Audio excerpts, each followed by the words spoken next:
మత్తయి సువార్త 14వ అధ్యాయము 1-36 వచనములు. ఆ సమయమందు చతుర్థాధిపతి అయిన హెరోదు యేసును గూర్చిన సమాచారము విని, ఇతడు బాప్తిస్మమిచ్చు యోహాను, అతడు మృతులలో నుండి లేచియున్నాడు, అందువలననే అద్భుతములు అతనియందు క్రియారూపకములగుచున్నవని తన సేవకులతో చెప్పెను. ఏలయనగా, నీవు నీ సహోదరుడైన ఫిలిప్పు భార్యయగు హెరోదియను ఉంచుకొనుట న్యాయము కాదని యోహాను చెప్పగా, హెరోదు ఆమె నిమిత్తము యోహానును పట్టుకొని బంధించి చెరసాలలో వేయించి ఉండెను. అతడు ఇతని చంపగోరెను గాని జనసమూహము ఇతనిని ప్రవక్తయని ఎంచినందున వారికి భయపడెను.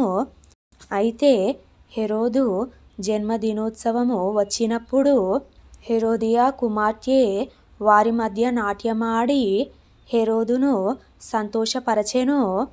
గనుక ఆమె ఏమి అడిగిననో ఇచ్చెదనని అతడు ప్రమాణపూర్వకముగా వాగ్దానము చేసెను.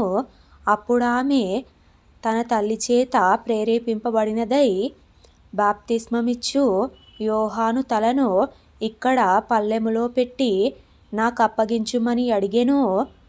రాజు దుఃఖపడినను తాను చేసిన ప్రమాణము నిమిత్తమును తనతో కూడా భోజనమునకు కూర్చున్న వారి నిమిత్తమును ఈయనాజ్ఞాపించి బంట్రోతును పంపి చెరసాలలో యోహాను తలగొట్టించెను.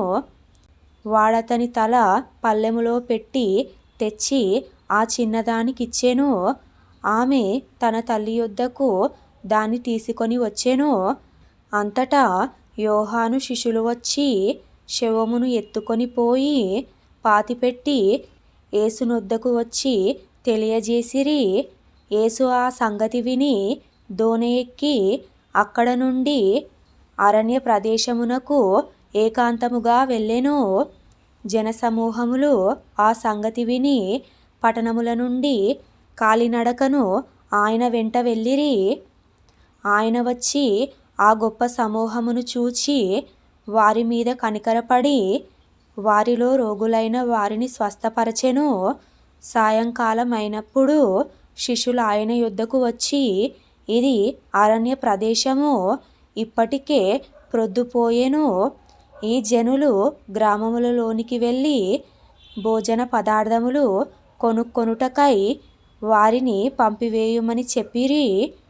యేసు, వారు వెళ్ళనక్కరలేదు, మీరే వారికి భోజనము పెట్టుడని వారితో చెప్పగా, వారు, ఇక్కడ మన యొద్ద 5 రొట్టెలును 2 చేపలును తప్ప మరేమియూ లేదని ఆయనతో చెప్పిరి. అందుకాయన, వాటిని నా యొద్దకు తెండని చెప్పి పచ్చిక మీద కూర్చుండుడని జనులకు ఆజ్ఞాపించి ఆ 5 రొట్టెలను 2 చేపలను పట్టుకొని ఆకాశము వైపు కన్నులెత్తి ఆశీర్వదించి ఆ రొట్టెలు విరిచి శిష్యులకిచ్చెను. శిష్యులు జనులకు వడ్డించిరి.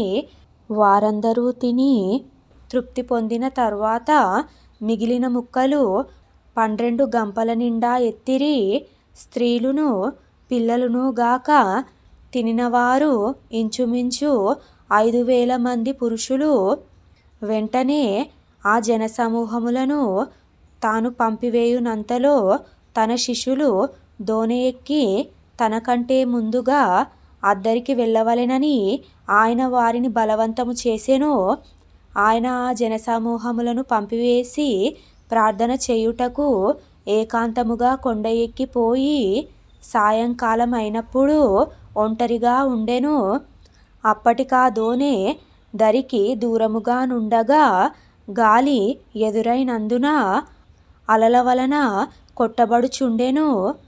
రాత్రి 4వ జామున ఆయన సముద్రము మీద నడుచుచు వారి యొద్దకు వచ్చెను.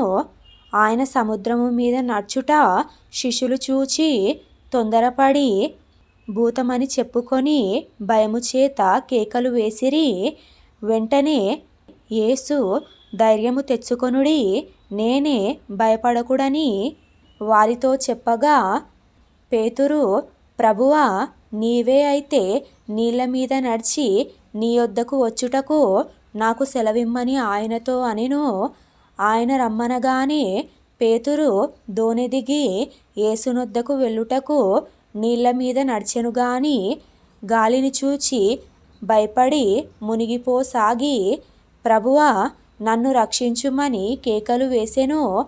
వెంటనే యేసు చెయ్యి చాపి అతన్ని పట్టుకొని, అల్పవిశ్వాసి, ఎందుకు సందేహపడ్తివని అతనితో చెప్పెను.